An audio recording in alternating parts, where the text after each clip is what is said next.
as our host for tonight. I think the floor is yours, Zelita.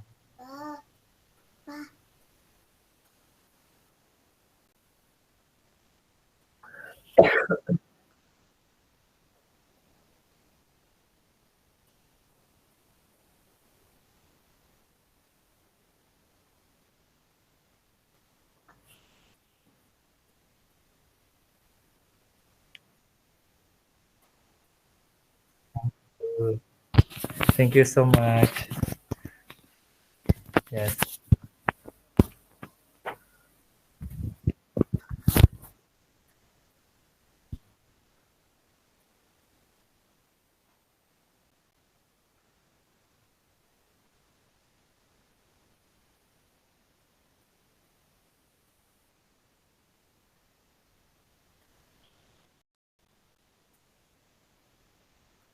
Okay, thank you so much, Mas Broto and Mbak Selita. In this opportunity, I would like to share some information about Fulbright scholarship. And this is a little about my information. I am a civil servant from Ministry of Finance, and I I'm so grateful that I got a scholarship from Fulbright, so I can continue my master degree in public administration. Uh, a little bit information about Fulbright. So when you decide a scholarship, you must know the purpose why you want to continue your study and why you want to choose a scholarship to continue your study. So the reason why I choose Fulbright because Fulbright provides some experience, leadership experience, and also voluntary activities. And also, I'm impressed with the development in US. And also, Fulbright is one of the most prestigious scholarship, and the network between Indonesia and also USA is so wonderful if we can study in US. And do you know that several Fulbright awardee in from Indonesia like Imam Prasojo, the lecturer in University of Indonesia, and also I'm forgot the name like Ahmad Fuadi, the writer of Negeri Lima Menara is one of the Fulbright awardee too. And for the general requirement, you must have minimum GPA 3.0 and also minimum TOEFL ITP 550 or IELTS 6.0. And also from the vision and also mission that Fulbright has, they want such a leader, the future leader in each country, and they give a chance or opportunity to continue to enhance their skill and knowledge. So when they come back again to their country, they will be the leaders. So you must have a leadership and also community service experience, and also it can differ you from another awardee, and also it's very beneficial for you if you have that experience. And also the document that needs in a submission requirement, like you must fill the application form, and also you must uh, create study objective, personal statement, academic writing, reference from your lecture or from your supervisor, and also you must have academic transcript, your identity card or passport, and CV. And the process is uh, from administration. If you qualified, you will continue to the interview test, and from the interview test, they will announce you can be principal awardee or alternate awardee, and you will get a TOEFL. And then if you can be awardee, you will have a TOEFL IBT and GRE class, and you will have also TOEFL IBT and GRE test that needs to apply to the university. And then if you and they give you for preference to choose for universities, and if you admit by the universities, you will finalize your university and continue to the process that called pre-departure. And also uh, kinds of the funding that given by Fulbright, like tuition fee, allowance, insurance, books, and laptop, and also the tuition fee to your university above uh, 38. Right now it's $38,000 per year. Yeah, yeah. Oh yeah. Sorry, sorry. Oh, so I don't need to. Apa sih? So apa sih full ya? Full itu ya. Oke, oke, oke, oke, oke, oke. Oh, oke, oke. Yes. So I just zoom. Yeah, yeah. Okay. Okay. I just zoom it, and we continue to the uh, step that Fulbright has. Like right now, like on 15th February is the deadline for you to complete your document, also application, and also in April and until May they will announce you are passed or not to meet the interview test. And also in June and also until November you will have a TOEFL preparation and also GRE preparation, and also you will have a test and they will pay for you.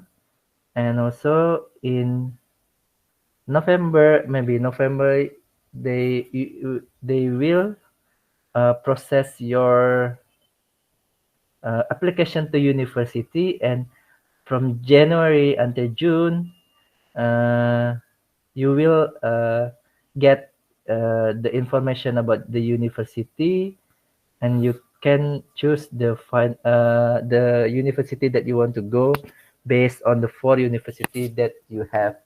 And also in June or July, you will have pre-departure orientation, and also in June and September, you will have uh, visa interview and departure to US. And the document that needs for this scholarship, I think based on my experience last year, is first you need to fill the application form, and also you must create a one page of study objective, one page of personal statement, and also if you have a like article or journal that publish, you can give it to them and submit it. And also you must have academic writing sample, and you must have two letter of reference, maybe from your supervisor, lecturer, or a professor, something like that. And you must submit also academic transcript, and also diplomas or ijazah in Indonesia. Jadi ijazah and also transcript. And you must submit also your standardized test, TOEFL or IELTS that I have said before. But in the first step, they just require you to have a ITP. It's okay you just have ITP because we know that TOEFL, IBT, or IELTS is expensive, so they just give a simple way for you to fulfill this requirement. And also you submit your ID card or passport. And if you are a civil servant, you must submit your SK pengangkatan or PNS, and you must also create a curriculum vitae that maximize no the only two pages of your CV. And the deadline for the submission application is February 15th. And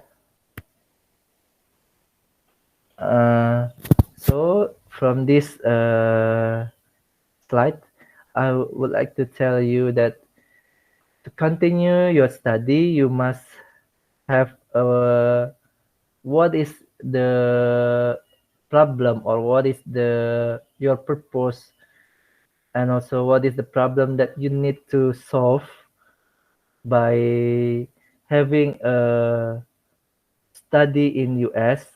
So from the knowledge and also skills that you get in US, you can implement it to Indonesia. If you have that information, it will be beneficial for you, and it makes you easy to make your personal statement and also study objective, something like that. So it's very important to you to have to solve to have this background. And this is the example of my curriculum vitae, just only 2 page. And also because this is Fulbright, and also this is you must follow the template of curriculum vitae that that in American University. And also from this curriculum vitae, you must provide the concise information about you. And if you have a senior or friend that have scholarship and also have been awarded, they can review your CV, or you can join the mentorship like this. And also because USA government has a foundation like they call Education USA. You can check the Instagram. You can have a consultation session and book a Calendly session in Education USA. It's the same for creating personal statements. You must understand the prompt that they ask in personal statement. Like I have in my application, they said that on a sheet of paper describing how you achieve your current goals, it should not be materialistic effect. It should include information about your education, practical experience, special interest, career plans. And Describe any significant factors that have influenced your educational or professional development. So, if you understand the prompt, it uh, it's easier for you to create a personal statement. And like I have said before, you can ask your friends to review or join mentorship. And also, if you have a account of Grammarly, it's very beneficial because you can rephrase and also you can check your grammar. And it's for me it's very beneficial for you to have a Grammarly account.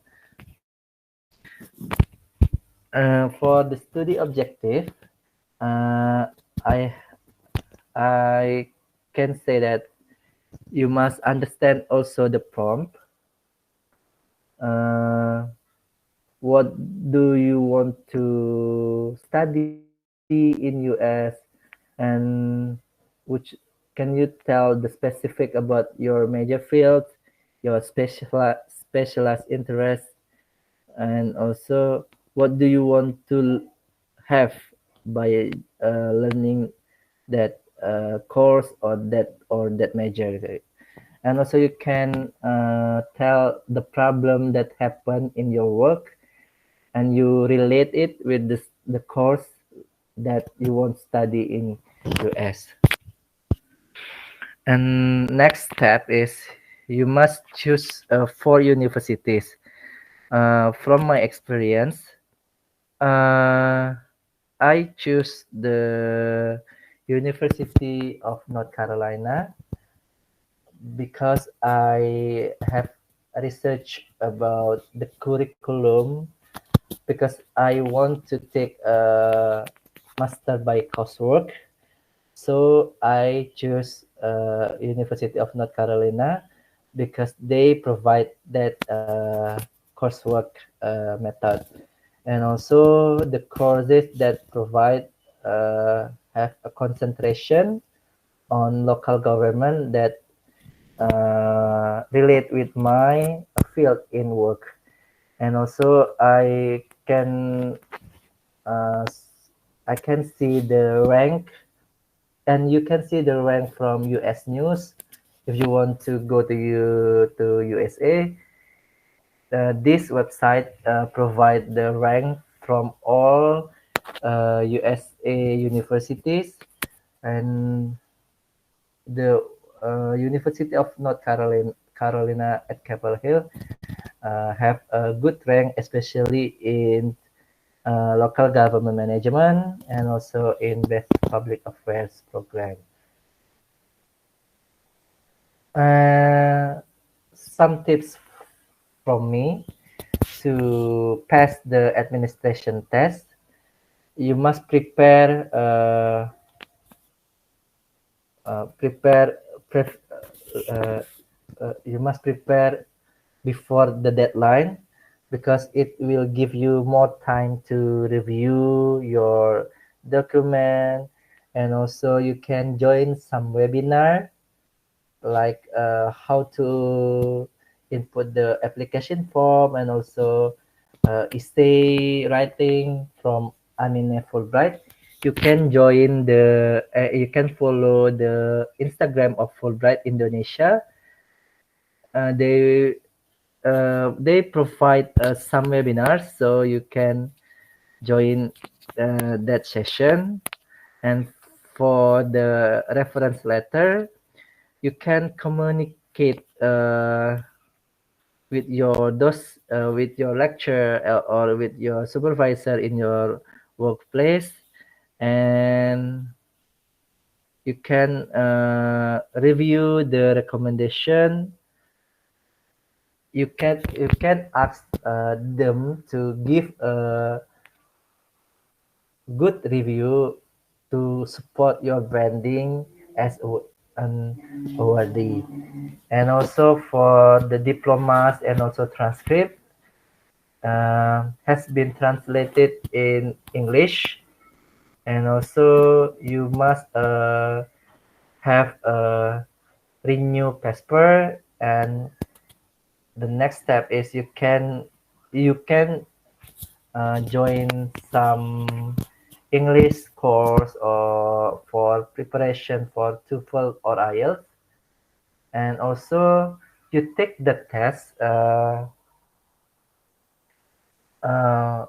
you take the test before the deadline because it can mitigate if your first test is not sufficient enough with the requirement, and join mentorship, and also you can pray for the best uh, uh, for your selection step. And if you pass the interview test, and they will announce it, but if you still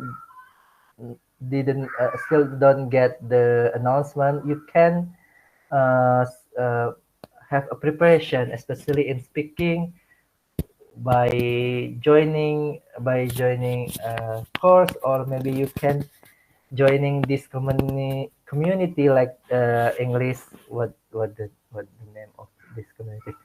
English speaking club, maybe like that.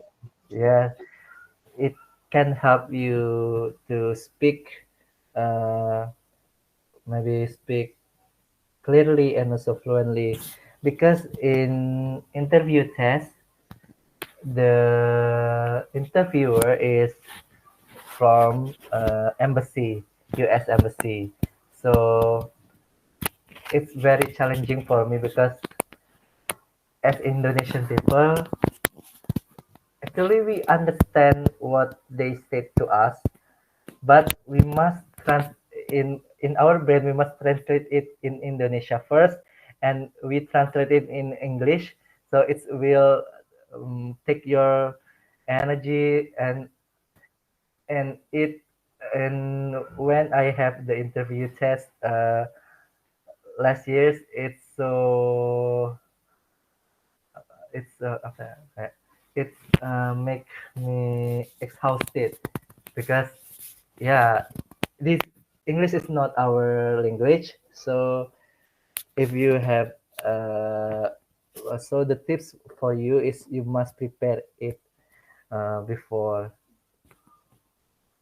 before, and also you can have a mock-up interview with senior advisor in education USA or at America.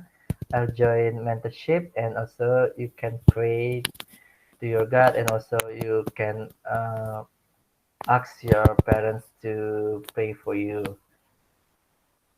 I think that's all for my presentation. Thank you so much, and you can follow my Instagram at Kemaaten.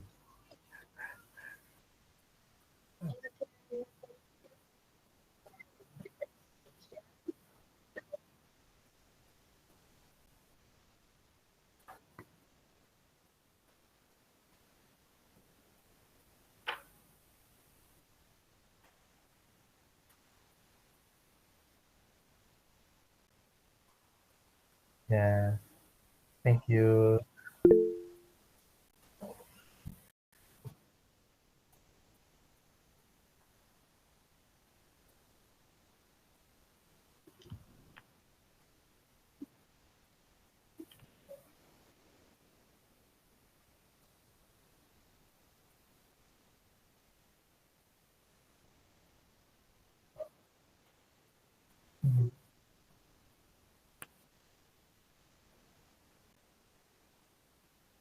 Mm,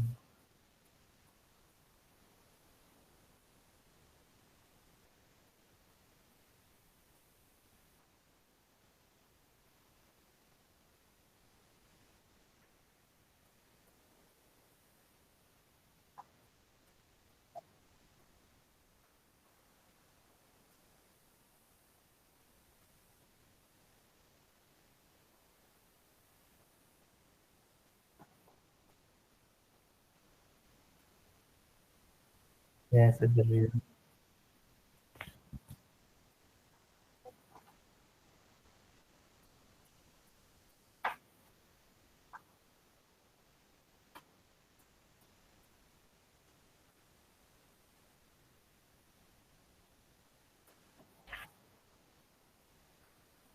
Oh. Yes, because their pay is very upfront.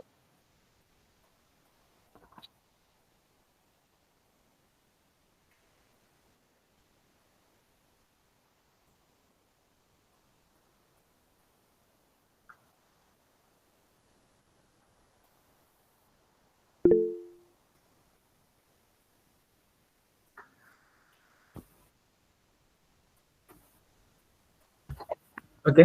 Hello there. Hello, Mbak Zelita and Mas Gema. I would like to ask a questions about the curriculum vitae.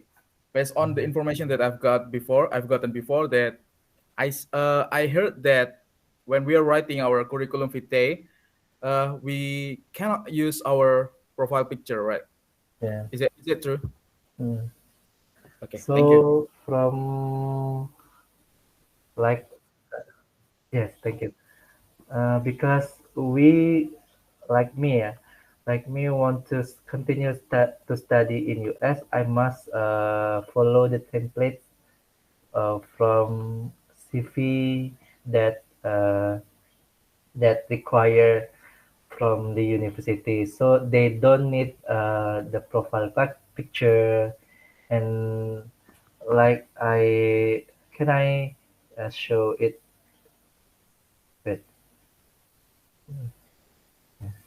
with a moment. So yes, like this. Uh, they just have a concise information like your name, your city. You don't need to provide your address, a complete address. You just provide your health phone number, email. Also, if you have a LinkedIn, it's very useful and also beneficial because they can just check from your LinkedIn.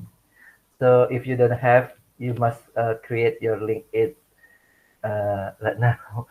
And also the template from the US university that require is you must tell the education, your professional experience. The education is you just provide your bachelor degree. You don't need to provide your elementary school or senior high school, something like that. And professional experience. And if you have a teaching experience, it's very good for you too.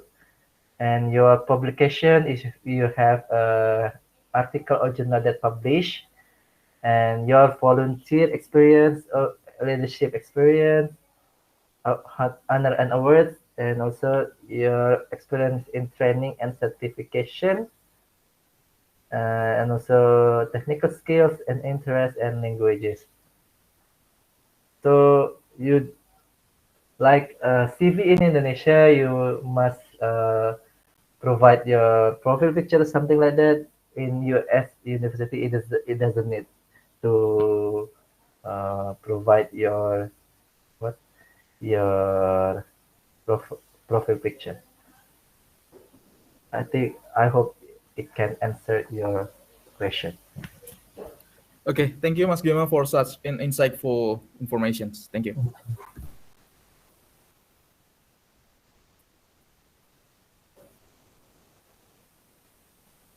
Yes, indeed. I would like to apply for Fulbright too for this year's. Yeah. Wow.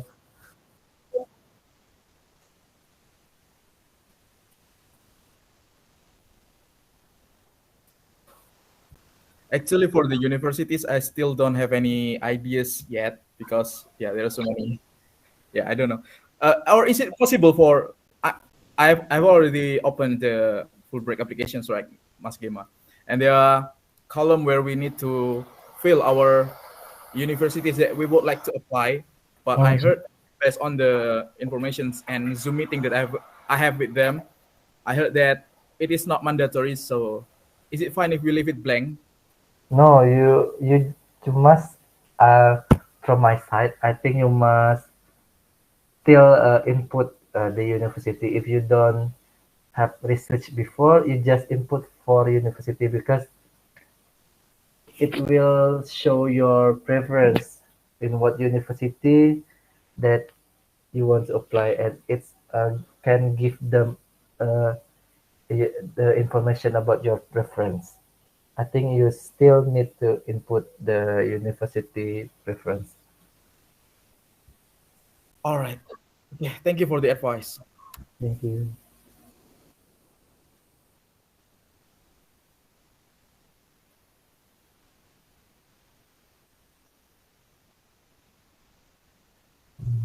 Um, okay.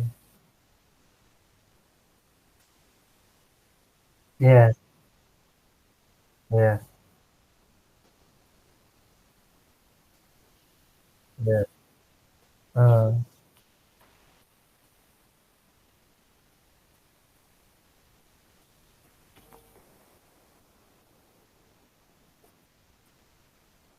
yeah. Yeah.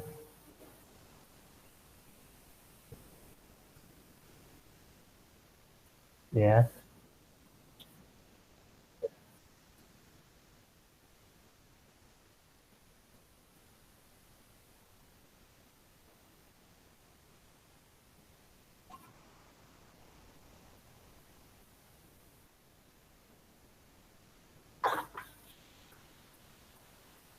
Yeah. Yeah. Oh my God. O- Oke, kalau the aku belum pernah mengalami yang baru akan belajar ya maksudnya kayak gitu ya Mbak ya. So I cannot tell from my experience or my side, but from the story that I heard, the US education system is uh, uh, kayak mereka tuh kayak give you such a freedom like untuk nentuin mata kuliah apa yang pengen kamu ambil kayak gitu. Terus orang di sana kan really open minded ya, kayak terbuka. Dosen-dosen sana kan kayak nggak kayak di Indonesia lah. Kayak di Indonesia itu kan or negara-negara Asia lah kayaknya ya, kayak negara-negara Asia itu kayak dosen itu ya kita harus menghormati betul-betul ya kayak gitu ya, kayak nah kalau di situ tuh kalau mereka tuh kayak ya udah anggap aja kayak ya, like your body kayak gitu. Maksudnya kayak temenmu aja kayak gitu loh, tapi tetap kita give respect untuk mereka kayak gitu.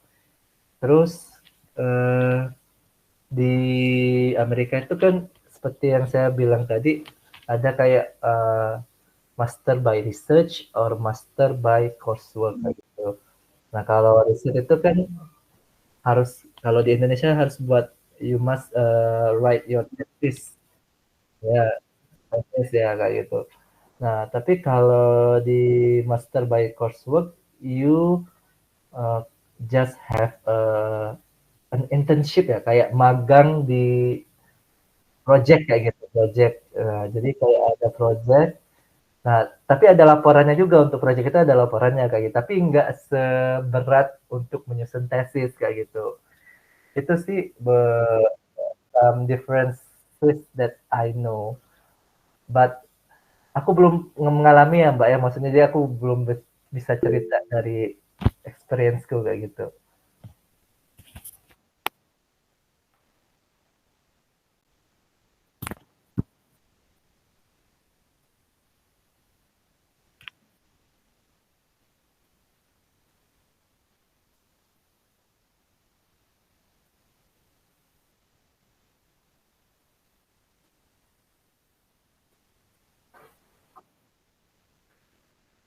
Ya,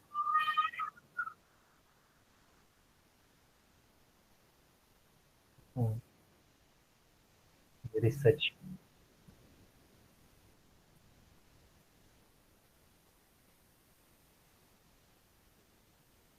Ya,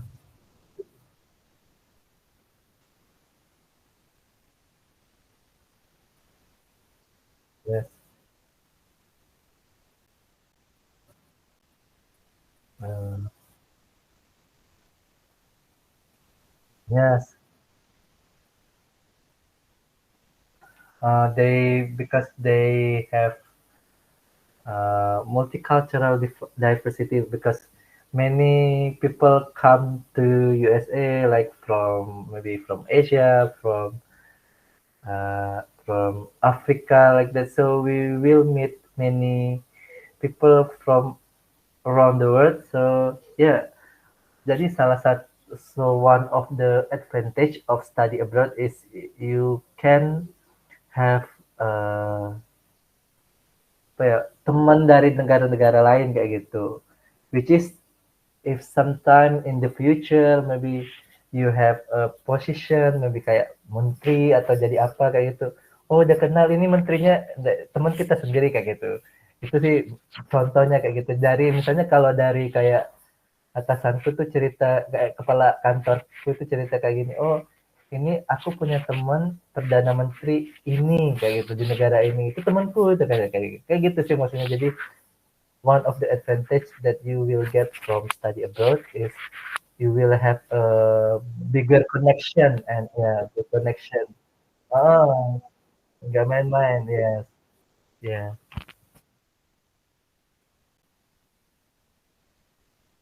yeah, yeah. Yeah, they you can just call Mister. Yeah, they don't need like ya kayak di Indonesia kan kita harus panggil Pak Prof atau gimana ya kayak gitu ya maksudnya tuh kayak gitu. Kalau di sana tuh ya bukan they mereka tuh nggak terlalu mengenal kayak strata kayak gitu loh maksudnya kayak gitu. Itu sih yang aku dengar dari cerita teman-teman kayak gitu. Hmm, hmm, hmm, ya, ya,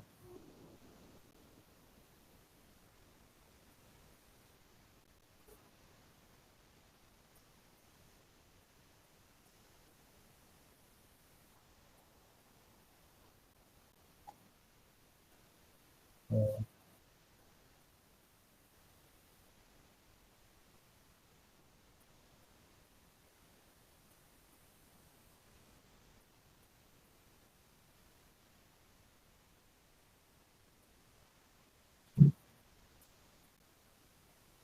hmm,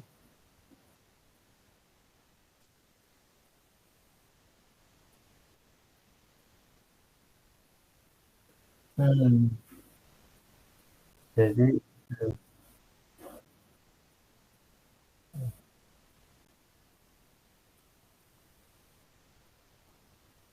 hmm, makanya apa ya? Jadi mereka tuh ya itu tadi kita harus bisa pintar. You must improve your reading skills and also you must improve your writing skill. Academic writing sih kayak jadi nulis itu ada nulis ilmiahnya kayak gitu. Itu sih.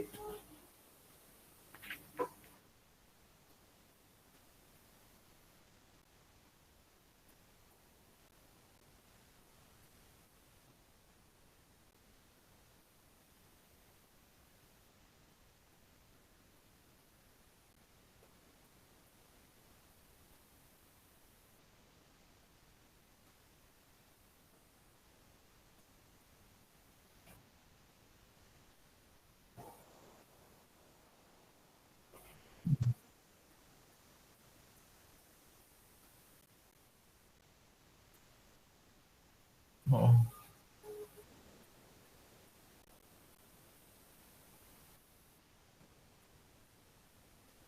Uh, dari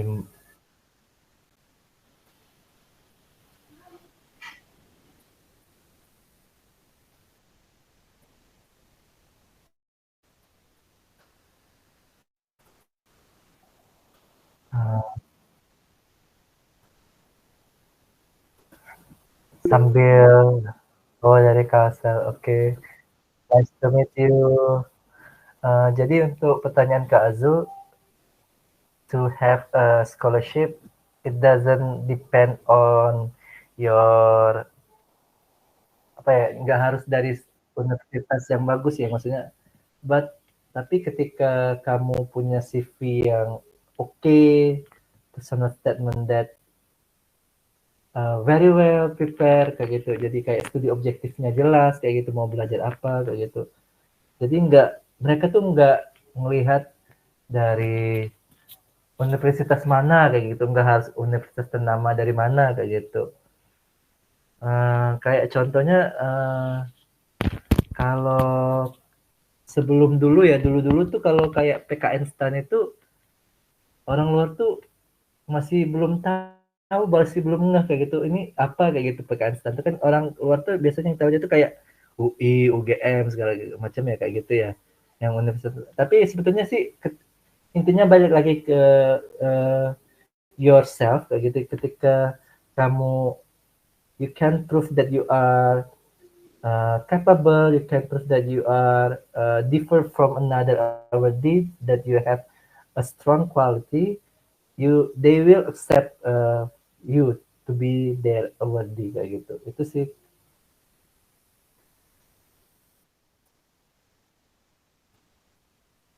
Yang minder dulu lah.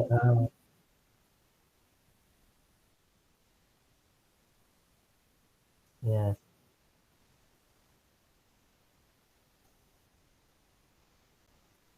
Dan coba di websitenya itu kan masing-masing beasiswa itu kan ada visi, ada misi. Jadi mereka tuh dari visi dan misi mereka itu they will kayak spill kriteria penerima beasiswa that they want to kandidat kayak gitu, candidate kayak gitu. Jadi if you understand that their vision and mission, you will kayak kamu bisa menyesuaikan diri kamu dengan visi dan misi mereka kayak gitu. Itu sih. Contohnya kalau Fulbright itu they search young future leader in each country, and they will give the opportunity to them to enhance their knowledge and skill in US kayak gitu. Dan harapannya ketika mereka kembali lagi ke negara masing-masing, they will implement their skill and knowledge to their community kayak gitu. Itu sih contohnya kayak gitu. Okay, thank you for answering my question.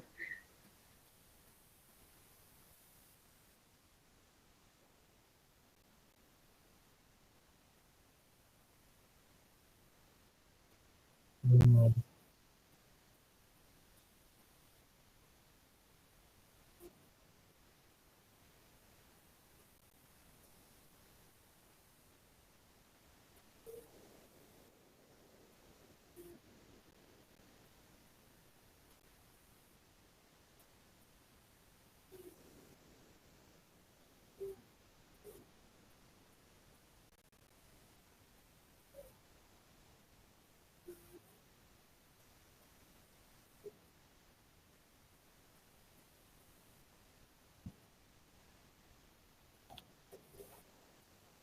Hmm.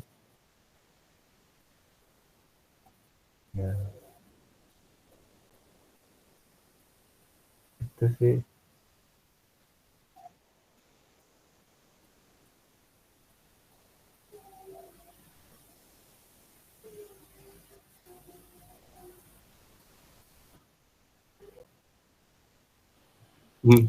Yeah. That was a great presentation, Mas Gema.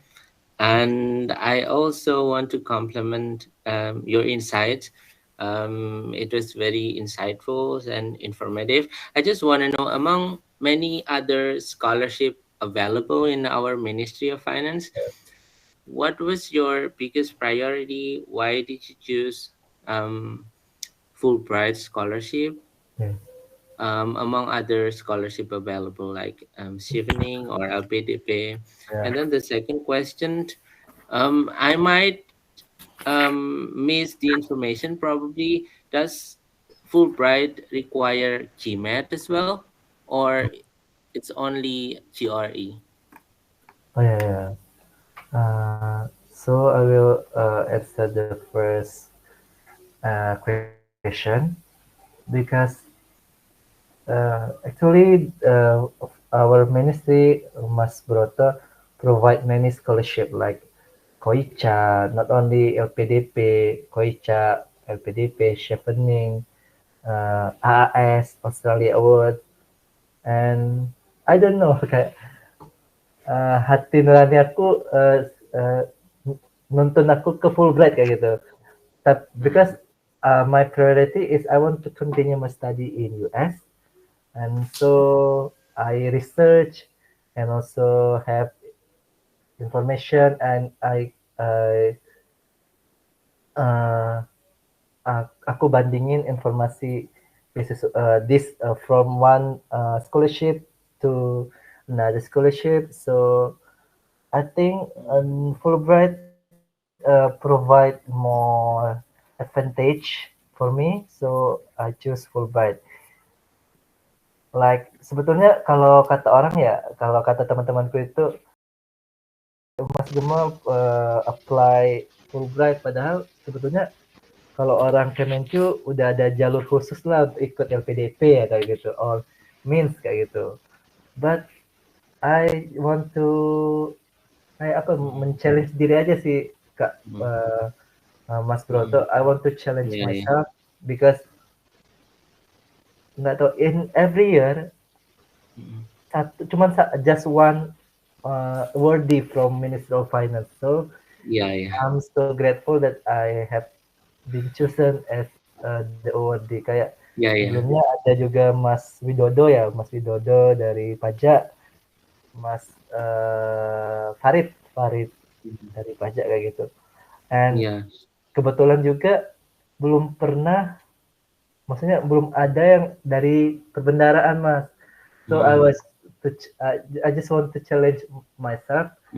I hope that I can be the first awardee from Treasury Directorate. So gratefully I can be the first. And then you made it. Yeah, and I made it. And for the second question, most of the university in US required IBT and GRE. No, they don't ask GMAT, IELTS. But if you have IELTS, mereka nerima kayak gitu. Tapi yang mereka utamain itu IBT sama GRE, karena memang IBT sama GRE ini kan memang buatan mereka ya, maksudnya ITS itu kan dari Amerika ya, maksudnya buatan dari mereka kayak gitu. Nah, maka mereka lebih require TOEFL IBT and also GRE. Nah, tapi untuk beberapa major like MBA and also engineering, accounting kayak gitu, mereka ada GRE yang beda kayak gitu daripada GRE yang untuk jurusan yang biasa kayak gitu. Nah, untuk jurusan matematika ya, matematika juga ada GRE sendiri kayak gitu. Jadi 2 kali GRE. Jadi GRE yang normal, maksudnya GRE yang umum, sama GRE yang khusus untuk beberapa major tadi yang saya sebutkan kayak gitu Kak. Untuk GMAT sih mereka nggak require, tapi kalaupun ada ya bagus kayak gitu. Jadi ibarat kalau misalnya TOEFL IBT-nya itu belum memenuhi requirement, tapi ketika you have high score in IELTS or GMAT, something like that, itu cukup kayak gitu untuk help you to be accepted in that university kayak gitu. Itu Kak. Yeah, that was great. And then one more question, if I may. What do you think is your biggest strength? Kenapa sih you were stand out among others, scholarship, hunters? Kalau from my experience, I preparing well all the requirements. Jadi aku maksudnya aku nggak mau nyoba beasiswa sebelum aku siap kayak gitu. Jadi Siap. memang Oke. jadi setelah lulus graduate from diploma 4, I take course ya, jadi ngambil bahasa Inggris kayak gitu, les sambil udah mulai buat essay kayak gitu, udah mulai buat studi objektif segala macam, CV kayak gitu. Dan juga sebetulnya ini Kak, ketika di CV, ketika di studi objektif sama personal statement itu kita memang benar-benar apa ya, kayak menjelaskan siapa diri kita, apa lebihnya kita, dan kita mau apa di sana kayak gitu. Dan kita hubungi dengan apa yang jadi tantangan. Misalnya contoh ketika because I am a civil servant at the Ministry of Finance and my task is to create a policy. So aku ceritain, mungkin kalau contohnya di personal statement itu aku ceritain aku nih dari bapakku apa ya, kayak pekerja civil servant juga, tapi di transmigrasi, dinas transmigrasi. Ibuku guru. Jadi sebetulnya dari kecil itu aku sudah sering ikut bapakku itu ke daerah-daerah transmigrasi, yang dimana daerah transmigrasi itu apa ya, kayak cara dibilang tuh underdeveloped area, jadi daerah tertinggal lah kayak itu. Nah dari daerah tertinggal itu aku kaitin dengan apa skripsiku, jurus skripsiku, terus aku kaitin juga dengan tantangan di pekerjaan. Nah di situ ada korelasi, nyambung. Nah ketika ada apa ya, ketika nyambung, maka dari itu aku tuh perlu untuk melanjutkan maksudnya belajar lebih tentang public administration, tapi di US, karena kenapa Amerika itu kalau menurutku negara yang maksudnya eksepsional lah untuk government intergovernmental sistemnya, kayak sistem pemerintahnya tuh bagus kayak gitu. Nah itu sih Kak kalau itu. Terus kalau saranku juga, you must have like a leadership experience. Jadi mungkin waktu di kuliah aku pernah jadi ketua dari lembaga lembaga kampus ya kayak gitu, lembaga kampus. Aku juga waktu kerja juga in Ministry of Finance, for your information, they have a program that called Kemenq Mengajar. Nah dari Kemenq Mengajar itu kan kayak kegiatan volunteer ya, volunteer kita ngajar ke SD kayak gitu. Nah itu bisa masuk untuk menambah penilaian tentang diri kamu. Terus aku juga karena aku karate ya, jadi aku karate itu pernah menang, maksudnya pernah juara karate juga kayak gitu, juara karate, juara kayak gitu. Jadi ada sisi lebih dibandingkan, karena kata waktu di interview itu secara yang nanyain itu ngomong kayak gini, secara teknik atau secara penguasaan terhadap pekerjaan kamu udah bagus, tapi maksudnya apa yang ingin kamu tonjolkan lebih dari itu. Itu sih Kak kalau tips dari aku kayak gitu.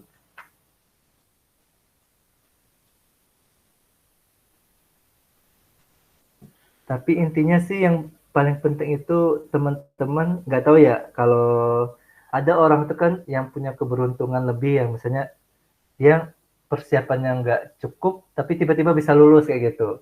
Ada yang maksudnya tuh kan yang berapa kali mencoba belum berhasil kayak gitu. Nah maksudku kalau dari sisiku sih, yang kalau lebih baik kita persiapan matang, sematang-matang dulu, ketika kita udah merasa siap baru kita apply kayak gitu. Itu sih kalau dari aku.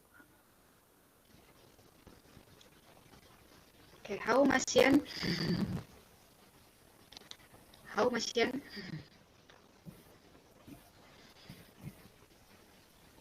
Yeah. I think does anyone raise his hand? Maybe from me. No, May I? Okay, actually, it is more like the confidence, Kak. So sometimes people have the same problem with their confidence in applying scholarship. And sometimes they always compare their skill their knowledge to other people. Okay, I would like you how to motivate them to create their confidence. To create the confidence, you must know yourself better. Jadi, you know kamu tahu kelebihan kamu apa, kamu tahu kekurangan apa. Sebetulnya sih di beasiswa ini ataupun di apapun ya, setiap proses itu sebetulnya the most kayak lawan terberat dalam hidupmu itu sebetulnya diri kamu kayak gitu. Ketika kamu bisa mengalahkan diri kamu, ya udah kamu pasti bisa kayak gitu. Jadi aku nggak ngelihat, misalnya kayak contoh di my work kayak gitu. Banyak sih sebetulnya orang-orang pintar dibandingin aku, maksudnya yang lebih gimana kayak gitu. Cuman yakin aja dengan just believe in yourself, but you must also improve your lack. Jadi kamu harus improve kekurangan kamu kayak gitu. Jadi bukan hanya pede dan kelebihan, tapi nggak improve dengan kekurangannya. Contoh kalau kayak di aku, yang paling struggling itu from the scholarship process is the English proficiency kayak gitu. Jadi kalau menurutku yang paling susah itu apa ya, kayak bahasa Inggris kayak gitu. Nggak tahu ya, maksudnya mungkin karena ya memang karena bukan bahasa kita ya. Kendala bahasa. Kendala ya, kayak gitu, kendala bahasa. Dan juga tapi apa ya, ketika kita yakin aja. Aku tuh dulu pernah ketemu yang gurunya itu yang kayak guru di bahasa Inggrisnya itu yang kayak kayak sangat kayak membuat kita down. Ada itu kan tipe-tipe guru tuh yang dekonstruktif atau gimana. Tapi dia tuh membuat kita, maksudnya tuh gimana sih, kayak bukan ngeyakin kayak memandang rendah lah kemampuan kita gitu. Iya, memandang kita ya, ada beberapa ya. Tapi maksud aku itu bagus maksudnya. Jadi kita memacu kita untuk semangat untuk belajar, kayak untuk membuktikan bahwa kita tuh bisa juga kayak gitu. Mungkin guru yang di tempat les bahasa Inggris itu dia biasa ngajarin orang murid-muridnya tuh yang pinter-pinter kayak gitu. Nah, ketika kita masuk di kelas dia, aduh kok ini anak lambat banget kayak gitu, maksudnya kok kemampuannya gini banget. Cuman maksudnya ketika kita ada semangat ya kayak gitu, hajar aja kayak gitu. Dan juga ini sih intinya Mbak, sebetulnya segala proses ini kan panjang ya. Betul. Mungkin kadang-kadang ada capeknya, ada masa kita exhausted, kayak kita udah capek banget sih maksudnya tuh. Cuman ya udah kalau capek nggak apa-apa, maksudnya berhenti sebentar nanti lanjut lagi kayak gitu. Itu sih. Jadi di proses beasiswa ini kalau menurutku yang susahnya itu bahasa Inggris sama prosesnya yang panjang. Kadang-kadang bisa-bisanya kita aja sih atur semangat kita untuk proses ini kayak gitu. Ya betul. Oke, aku mau highlight lagi nih di beberapa yang teman-teman. Jadi itu yang pertama itu tadi aku udah jelasin ya, harus cari tahu karakter pemberi beasiswa. Jadi karakter beasiswanya nih, kalau misalnya tadi kan future leaders ya, kalau Fulbright. Nah kalau di Chevening tuh kurang lebih sama, future leaders juga. Jadi aku tuh lihat tuh S itu ada leadership, terus ada communicate. Jadi kayak gimana kita itu bisa membangun komunikasi yang baik gitu, baik antara teman atau rekan kerja atau atasan atau dosen. Terus juga ada, aku lupa, pokoknya kalau cerita itu ada 4 esai. Karena aku waktu itu pengen dapat stipending ya mas, tapi akhirnya dapetnya besok bulan. Gitu. Terus pasti pemberi beasiswa itu mau cari kandidat yang benar-benar mau berimpact gitu, memberi dampak positif bagi masyarakat, terutama negara asal ya. Pasti ada beberapa tuh beasiswa yang haruskan kita kembali ke negara asal, benar nggak? Yes. Kalau Fulbright juga harus balik lagi ke negara asal dulu kayak gitu. Iya, Chevening AS juga sama, Chevening AS ya. Chevening AS. Nah, terus yang ketiga itu, ini mungkin lebih tadi yang aku tanyain lebih ke faktor psikologi. Jadi teman-teman itu jangan membandingkan diri sendiri dengan orang lain. Karena sebenarnya aku juga pernah nih kayak gitu. Makanya tadi aku nanya Kak, gimana gitu waktu daftar besok bulan gitu kan. Waktu kita share masing-masing essay tuh kayak akunya, aduh kok kayak pada pro banget nih terus essay-nya gitu. Ternyata pemberi beasiswa tidak melihat dari sisi itu, tapi gimana kita itu bisa meyakinkan mereka visi misi kita, terus rencana karirnya gimana. Jadi waktu aku interview itu yang tanya tuh pertama tuh akademik. Jadi kita harus tahu nih, kita harus riset kampus dulu nih. Kira-kira program apa sih yang mereka jalankan gitu. Jadi kita harus tahu track record-nya gitu. Kayak misalnya kalau di kampus aku tuh ada namanya itu international conference setiap tahun gitu. Terus yang kedua itu ada program namanya itu Sea Teacher gitu Kak. Jadi itu untuk prodi pendidikan bahasa Inggris tuh kita ada Sea Teacher. Jadi kita tuh program mengajar di luar negeri, di Thailand sama Filipina waktu itu. Terus ada lagi namanya ISMA ya, ISMA. Jadi kan kampusku swasta sih sebenarnya, tapi di bawah naungan Kemendikbud gitu. Jadi selama kalau di beasiswa aku tuh selama di bawah naungan Kemendikbud itu masih bisa apply. Kayak gitu, masih bisa ke beasiswa gitu. Waktu itu kalau kalian mau tahu itu beasiswa unggulan tahun 2023 gitu, kayak gitu. Kurang lebih beasiswa juga sama. Kalau kata Mas Yan itu kayak LPDP esainya gitu. Yang penting tuh ada apa ya milestone-nya gitu. Rencananya mau apa, terus kita ambil jurusan ini, terus kita selama kegiatan kuliah mau ngapain dan setelah kuliah kita mau ngapain gitu. Jadi harus jelas teman-teman, kayak gitu. Terus yang ketiga tadi kan prepare documents gitu, belajar membuat esai gitu, karena esainya lumayan panjang ya Kak. Apa ya 1.500 ya, 1.500 sampai 2.500 ya. Kalau Fulbright ada 2 esai tapi maksimal satu halaman. Jadi studi objektif sama personal statement itu satu halaman kayak gitu. Berarti dihitung dari pages memang, ya. Apa ya, kayak sebetulnya kalau punya teman atau punya senior yang sudah pernah beasiswa ataupun yang apa ya, yang sudah lolos beasiswa kayak gitu, itu bisa minta dibantuin kayak gitu. Karena semakin banyak di review, semakin apa ya maksudnya tuh, kayak semakin itu loh maksudnya tuh. Ada kita pandangan ya. Karena banyak masukan itu semakin bagus kayak gitu.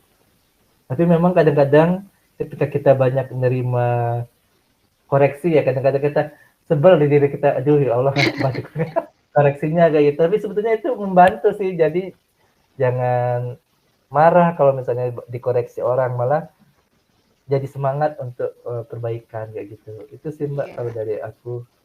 Review biasanya tuh proofreading gitu ya, namanya proofreading.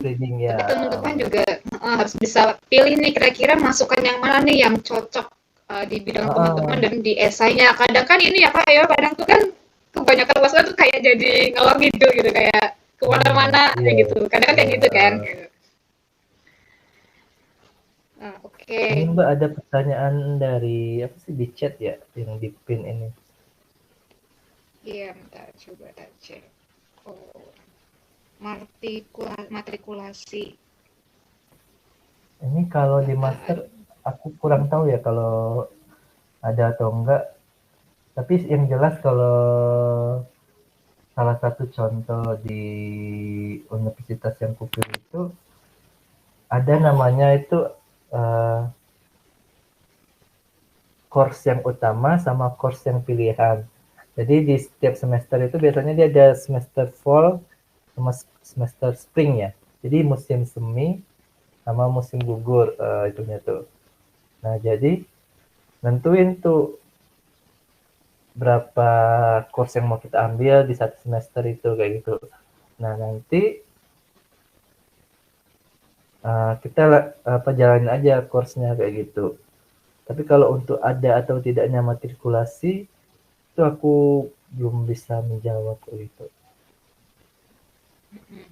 Sebenarnya tuh ada ini sih ya Kak, di website kampus ya, biasanya semua tuh gampang banget. Tinggal cari aja search kampus yang mau dituju. Nanti ada kayak fee-nya udah keluar, terus kayak sistemnya, terus kita juga bisa tahu mata kuliah apa nih yang kita pelajari gitu. Makanya kan tadi aku juga satu bilang kan harus research gitu.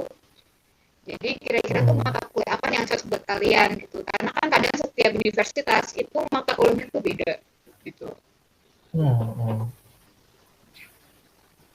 Jadi memang perlu riset yang lebih untuk menentukan universitasnya kayak gitu, lihat kurikulumnya, lihat mata kuliahnya kayak gitu. Terkadang tuh apa ya Kak ya, kita tuh ngelihatnya, oh ya rankingnya bagus, oh ini Ivy League. Nah, ketika aku coba lihat riset beberapa universitas Ivy League, itu malah nggak ada mata kuliah yang ingin ku pelajari kayak gitu. Jadi akhirnya aku nggak milih yang Ivy League kayak gitu. Dan juga biasanya kalau Ivy League itu dia requirement-nya lebih juga dibandingkan yang universitas yang nggak Ivy League. Tapi ya, itu balik lagi ke pilihan teman-teman sih. Kalau memang teman-teman mampu, ya nggak apa-apa, pilihlah yang universitas Ivy League kayak Harvard, Stanford, Columbia kayak gitu ya. Ya nggak apa-apa kayak gitu. Tapi memang apa ya kayak kerja keras banget lah untuk Ivy League itu karena dari IELTS aja dia minimal 7,5 kayak gitu. Terus nggak hanya esai sih, dia tuh kalau contohnya NYU itu dia perlu apply perlu submit video segala macam lah kayak gitu. Jadi nggak hanya dokumen tapi dia perlu video juga kayak gitu. Which is apa ya kayak agak merepotkan kita kayak. Tapi nggak apa-apa kalau misalnya memang teman-teman suka dan mau ya nggak apa-apa juga kayak gitu. Dan tips juga untuk memilih universitas itu kan apa ya kayak kalau universitas yang bagus itu biasanya di lingkungan yang kota besar ya kayak New York kayak gitu ataupun kalau di Amerika ya kayak gitu. Nah, New York itu juga biaya hidupnya juga lumayan tinggi kayak gitu. Nah, kalau memang apa ya kayak tadi kan ada yang awal-awal tuh nanya tuh ya kayak gimana nih yang uang bulanannya kayak gitu. Kalau memang uang bulanannya dikasih dan itu mencukupi untuk biaya hidup di sana ya nggak apa-apa kayak gitu. Tapi kalau misalkan memang uang bulanannya itu apa ya kayak kita kan nggak tahu juga ya kebutuhan kita di sana tuh gimana. Kita kan sosialisasi juga dengan teman-teman kita kayak gitu kan. Ya berarti kita harus punya modal juga kayak gitu untuk sebelum kesananya kayak gitu. Itu sih Mbak juga. Iya, sebenarnya itu uang bulan tergantung dari gaya hidup masing-masing ya Kak. Kalau kita boros ya cepat habis. Jadi tuh untuk biaya bulanan itu kalian cari tahu dulu kira-kira berapa sih tunjangan yang dikasih sama beasiswa. Terus apakah cocok dengan gaya hidup kalian. Terus kalian juga research nih kira-kira tuh kebutuhan pokok di sana itu kira-kira di range berapa gitu. Itu benar-benar harus lengkap ya Kak gitu. Terus juga budayanya juga. Jadi kalian tuh harus kira-kira nih kalian gimana nih ngadepin culture shock di sana gitu. Itu perlu digarisbawahi. Terus yang kedua itu musimnya juga nih. Kayak kan kita terbiasa dengan dua musim ya. Kalau di sana kan 4 musim nih. Gimana tuh? Kalian berarti kan harus beli boots, terus beli jaket, terus beli sweater, beli apa gitu. Bener-bener harus di range. Karena aku tuh pernah lihat ya Kak, di LPDP itu kita harus kayak bikin loh rincian anggaran gitu. Gimana nih kalau di Fulbright? Ada nggak kira-kira kayak gitu? Sama sih di beasiswa bulan juga sama. Aku juga bikin ini rincian gitu.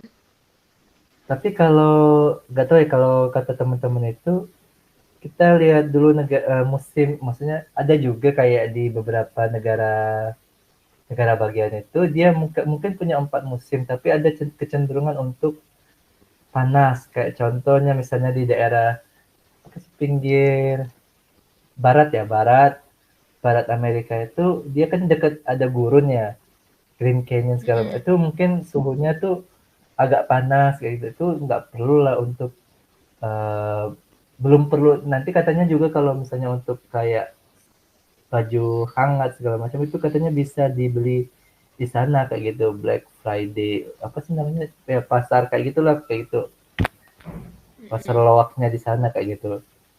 Itu sih kalau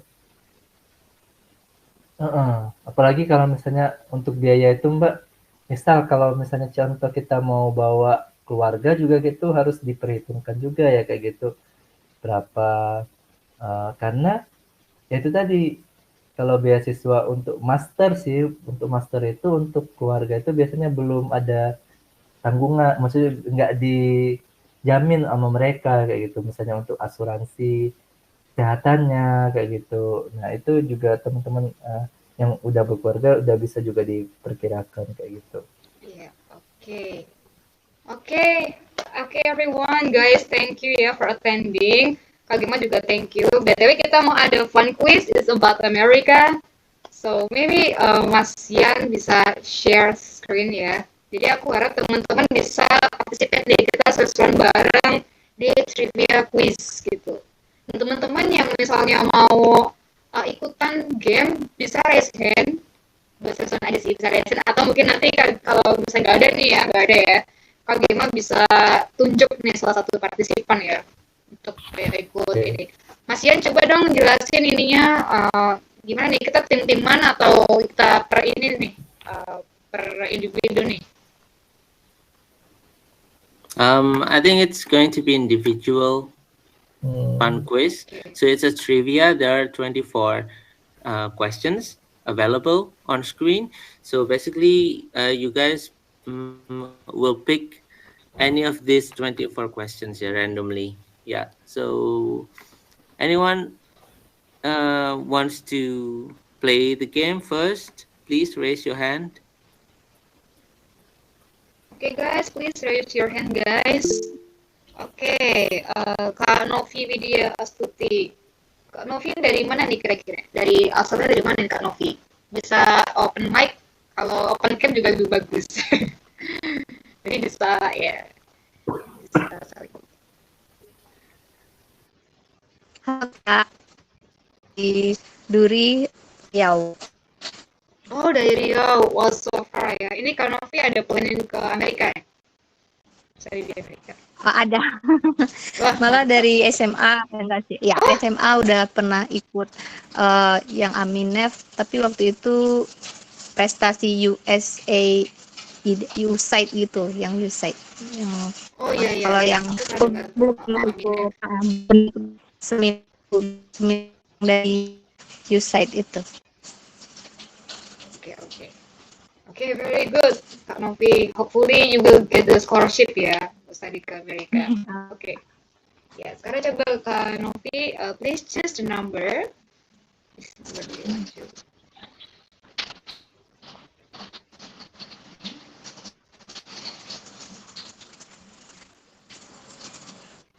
Kak Novi, please choose any number available. Nomor 11. Okay. 11. Okay.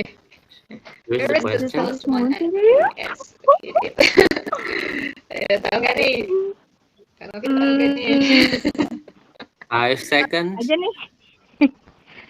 Mountain. Where is the tallest mountain in Europe? Enggak boleh ya.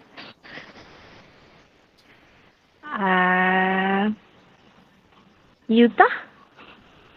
Okay, let's check the answer. Alaska. It's Mount McKinley. Okay, sorry. Okay, next participant. Okay, guys, next participant. Okay, those I don't know how to pronounce it. Those gibbers. Okay. What is your real name actually? Farhan. Okay, Farhan, where are you from? I'm from Yogyakarta. Yogyakarta. Yes. Hi. Okay. Okay. Any number you want to pick? Please select 1. 9. Okay. Here's your question. Okay, I think it's easy.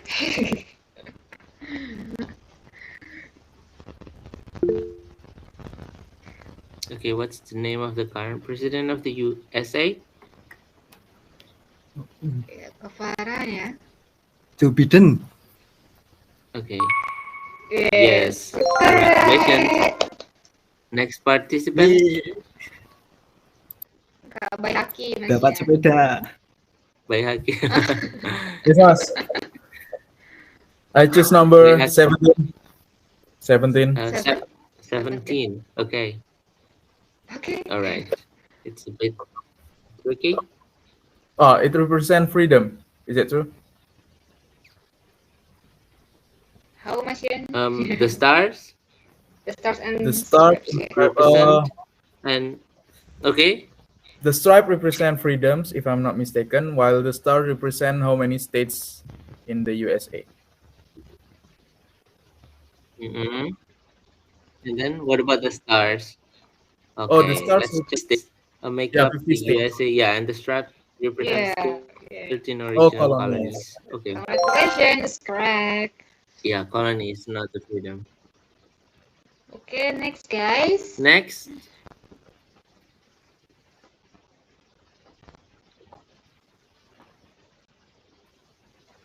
Ayo siapa nih yang mau main game? Let's play game. or Kagema, you want to try? Or Mas Gema, please. Number 6. Okay. Number 6, okay. And then after this, please choose any other Okay. participants, yeah? Here. North America. Basketball, or I don't know. But the popular sport in America is basketball, NBA, right? But I don't know. Basketball, and then? Okay, let's No, check. soccer ya. Kalau apa sih rugby, sorry.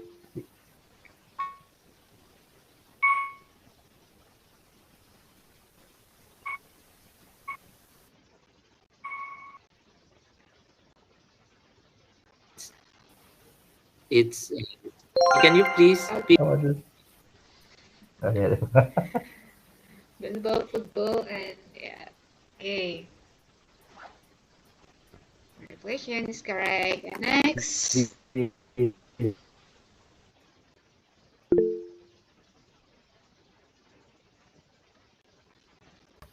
Let me try once more. Next, Mas Gema, please pick other participant randomly.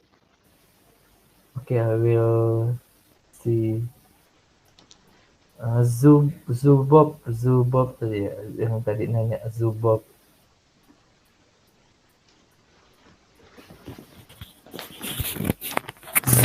Mr. Zoo.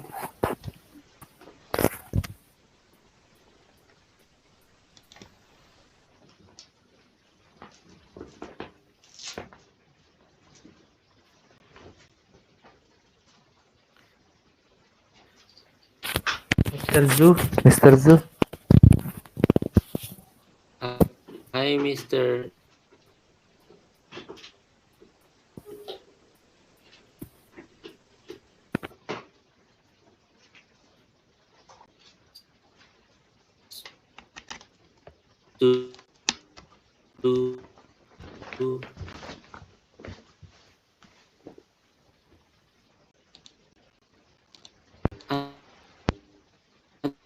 Thing is not available.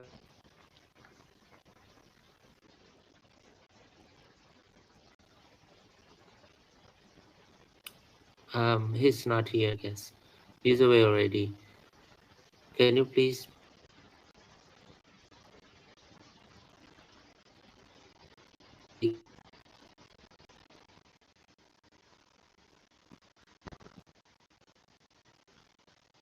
Okay.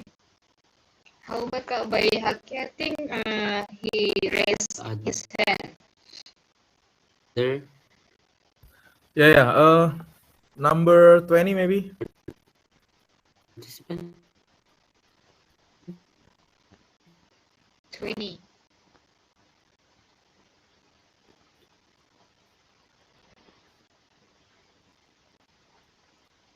Hello, Masian 20.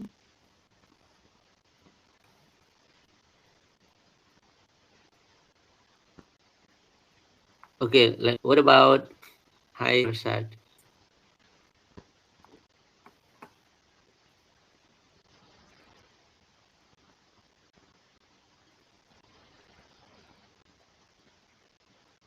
Which one, Mas?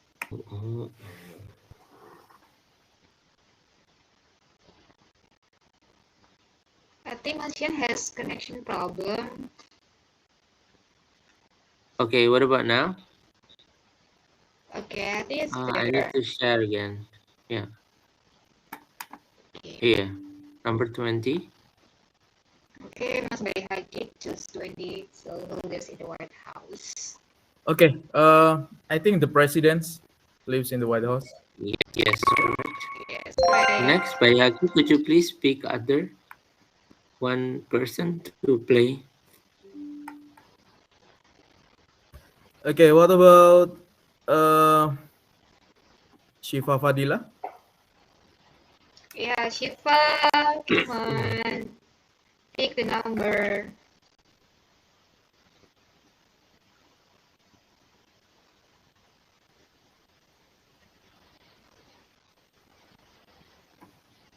Shifa, hello. Hai. Okay, Shifa, please pick the number. Shifa is my friend from Riau.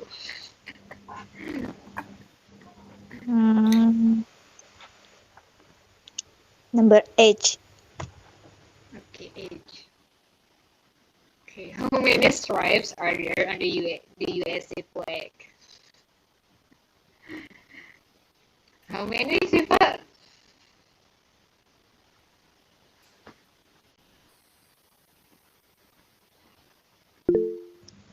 I don't know. You don't know? No, I don't Okay, know. please check the US flag. Okay, let's check the number. It's 13. Yeah. Okay. Next. Okay, I think Kak Novi would like to play a game. Masian. Shifa, please pick. Okay, Kanovi. Terus jawab yang gamenya Kak Siva. Udah tadi 13. Boleh main lagi, Kak? Boleh.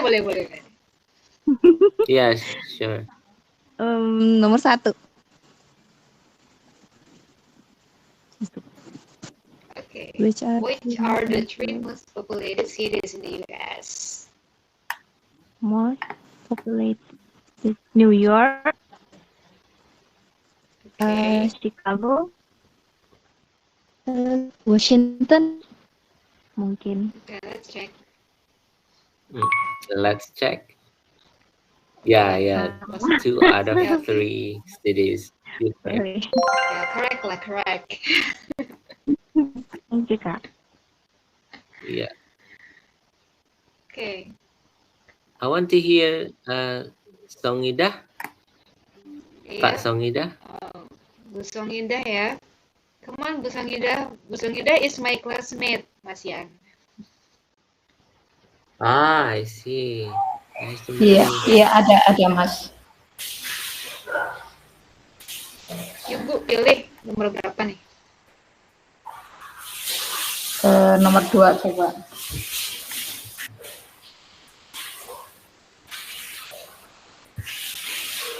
Nomor 2, Mas Yan. Ya.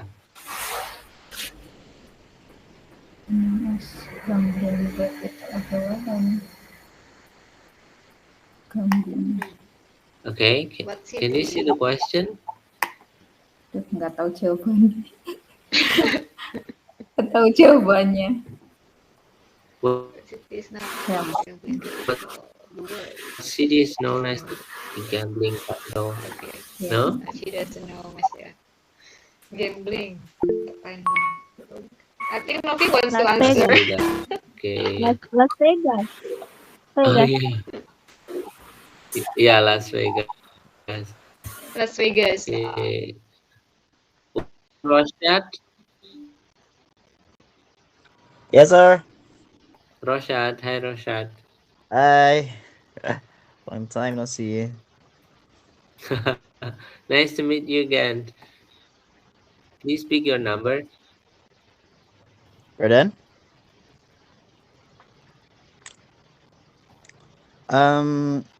Maybe 7. 7. Okay, let's see.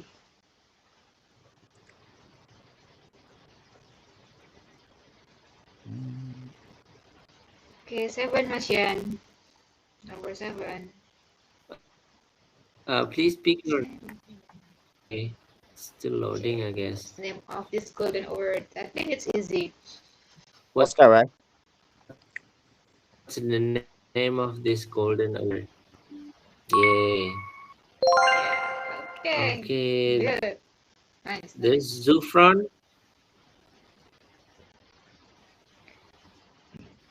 Okay, Kak Zufron, are you there? Hi, Zufron.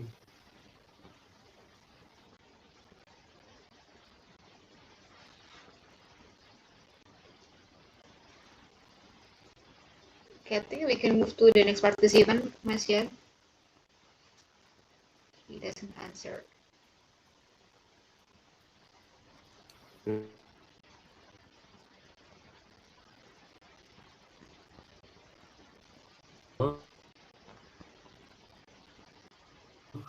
Okay, maybe we can choose the next participant, Mas Yan. Yeah, Fathia Jihan. Yeah, Okay, Jihan, are you Fathia. there? Tin. Yes, sir. Yeah. Hi, Sachi. Where are you from? I'm from Bandung.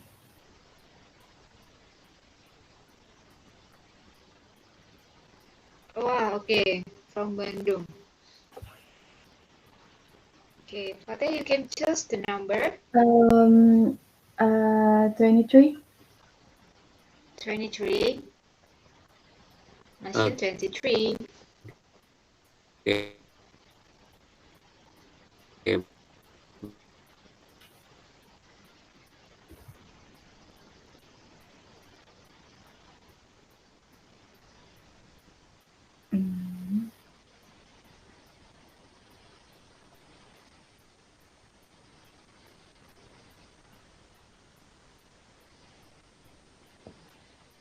I think it's still the screen hasn't changed, Mas Yan.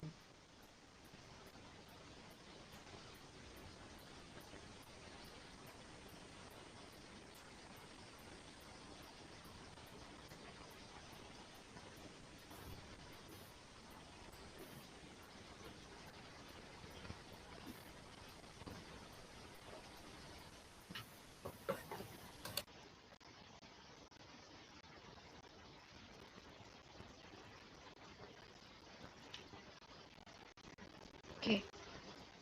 I think Mas Yan has poor connection.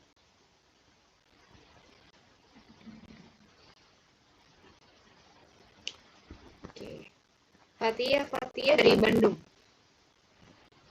Iya, Kak. Mau planning study ke USA untuk jenjang apa?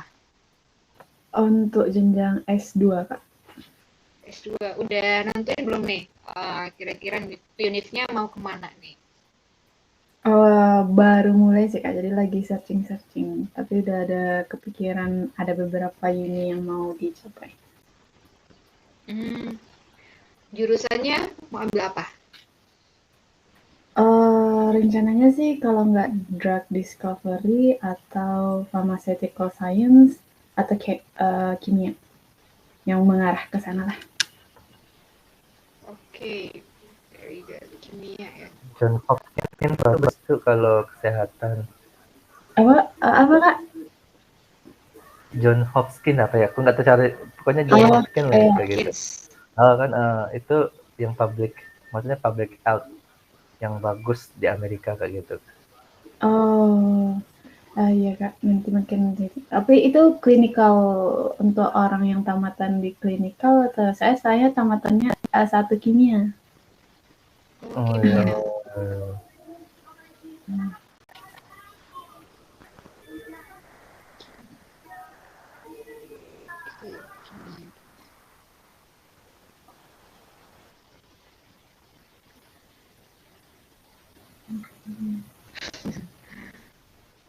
Oke. Aku belum terlalu paham sih kalau kimia ya Kak. Kalau di Amerika. Oh iya ya Kak. Aku ini sih kemarin baru nyari itu nggak tahu ya Kanada tuh mas Fulbright bisa atau enggak Toronto. Kalau di Kanada, Toronto. Sorry guys, I think I lost my connections. Would you still want to continue the quiz, or this time's I think it's already they want past? to discuss something. Ah, okay, that's fine then. oke. Let me stop the sharing. Sorry for Iya. the inconvenience. Oke. Okay, Zelita, Okay. back to you again. Okay, well, we just talking about major that Fatiha want to choose. And I think Kak Gemma said that it's really good for University of Toronto. Kalau Toronto itu nggak masuk di Fulbright sih Mbak, jadi kalau mau nyoba ke Kanada ya bisa beasiswa dari PDP ataupun beasiswa dari negaranya langsung kayak gitu, negara Kanadanya langsung kayak gitu.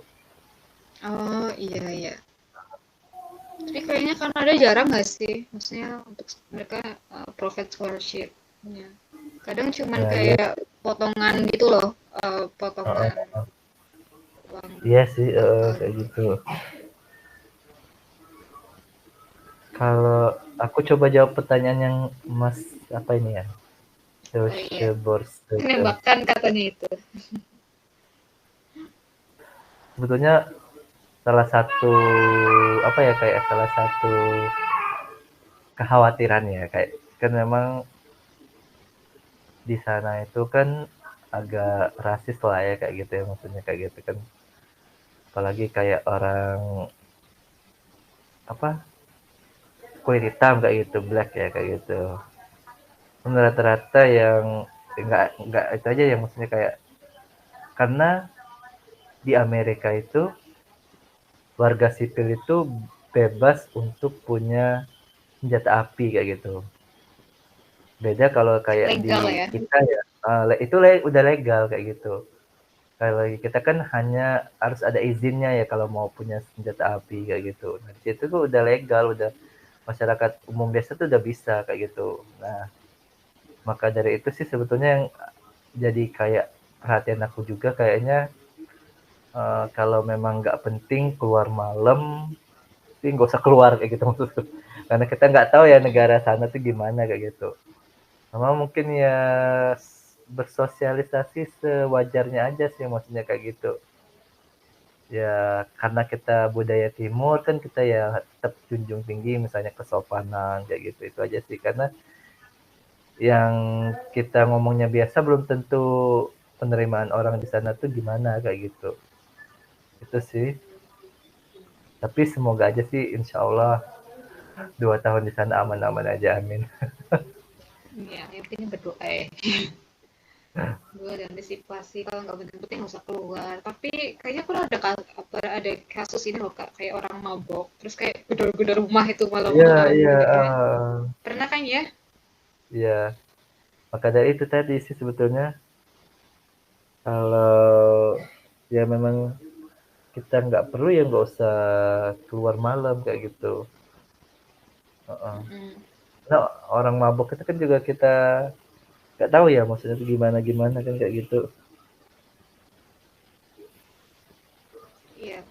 Buka amannya mending di dalam rumah aja. Menyibukkan diri, hobi apa tuh? Oke, dari Kak Novi. Nah, iya. Jadi tadi kan nggak.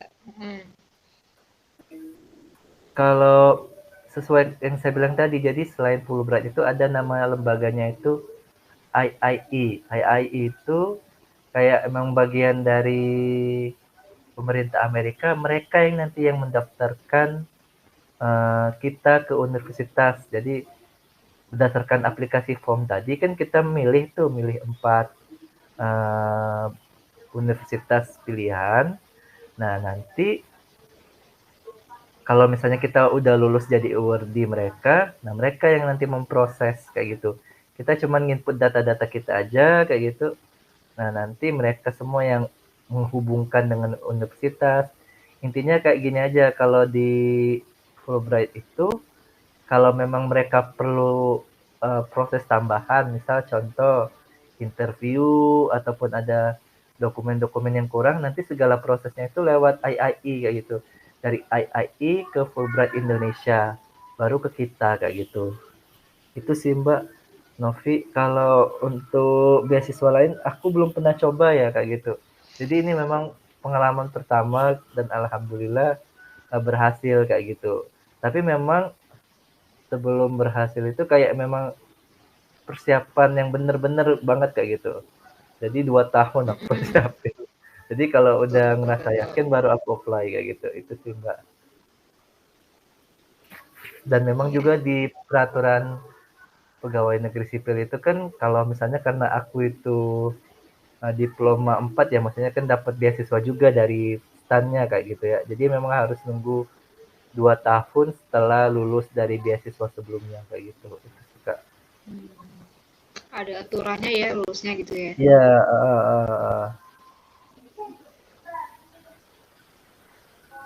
Oke. Kira-kira teman-teman ada yang mau tanya lagi nggak nih? Kalau nggak ada, aku mau close.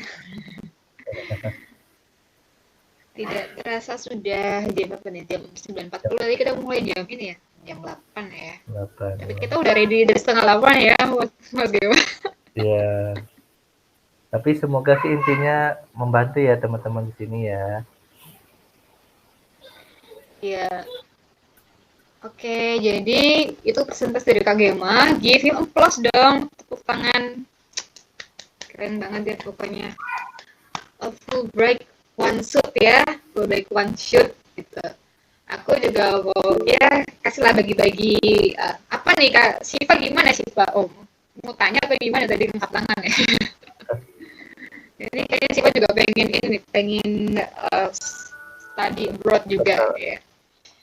Nah, jadi teman-teman, tadi kalau aku dengar dari Kak Gema sih, Kak Gema nih, jadi kalau kalian tuh mau one shoot, jadi sebisa mungkin tuh prosesnya lebih diperdalam gitu. Jadi yang pertama itu cari jurusan dulu. Jadi kebanyakan dari kita nih kayak pengennya tuh langsung yang high ranking university atau university gitu kayak Harvard, Stanford, MIT, Oxford, Cambridge. Iya, gitu.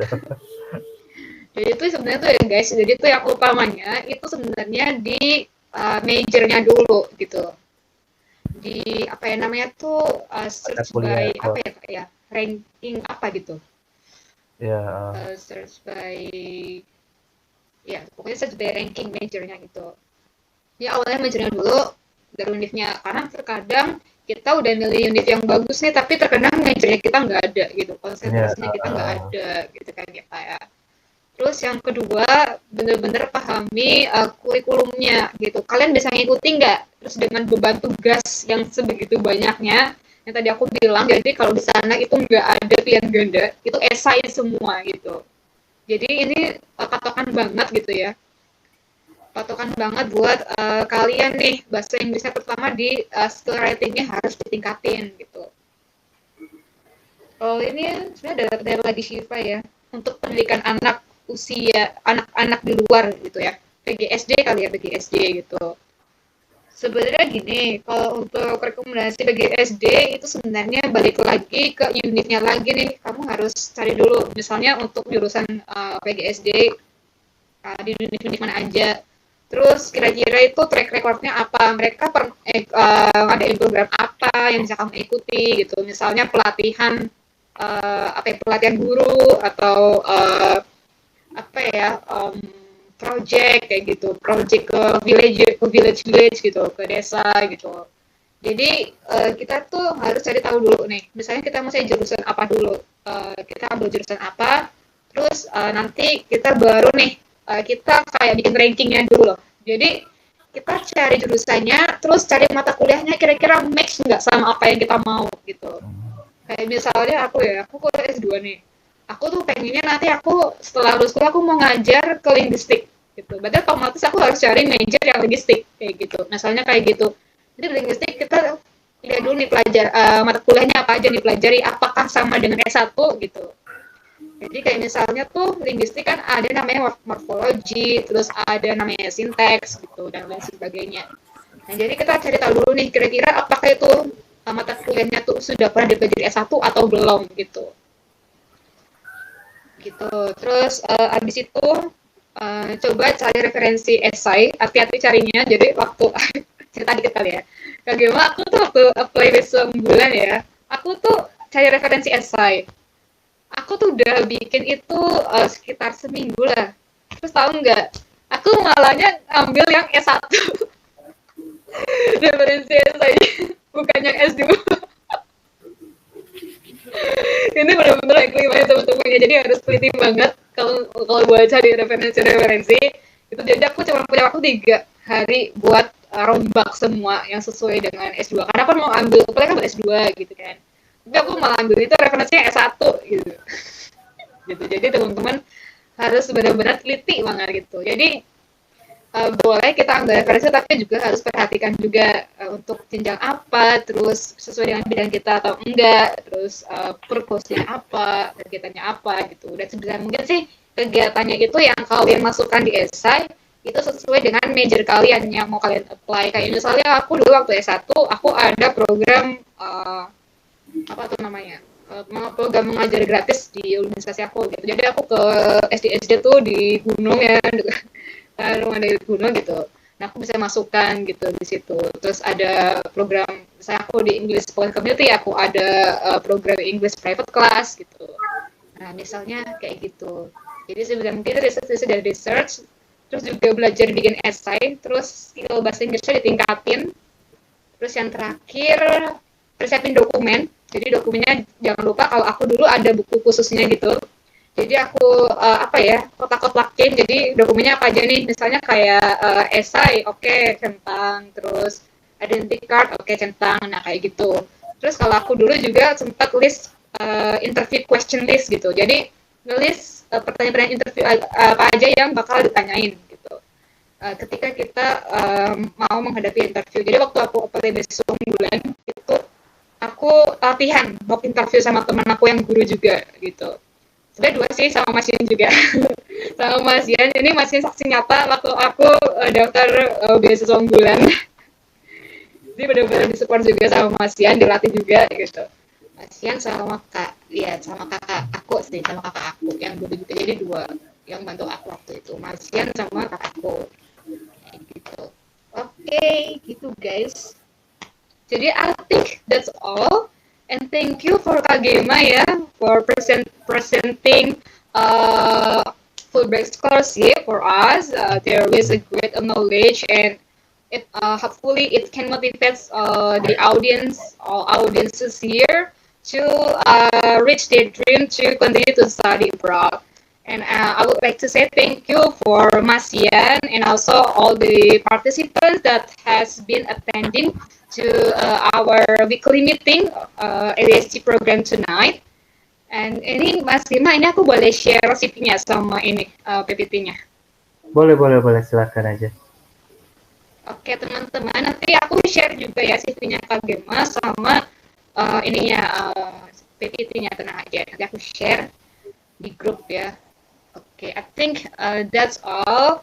Guys, good evening. Have a wonderful night. Thank you Kak Gema all. Thank you so much. Terima kasih Mas Yan, Mbak Zelita. Ya, sama-sama. Izin ya. Ya, oke.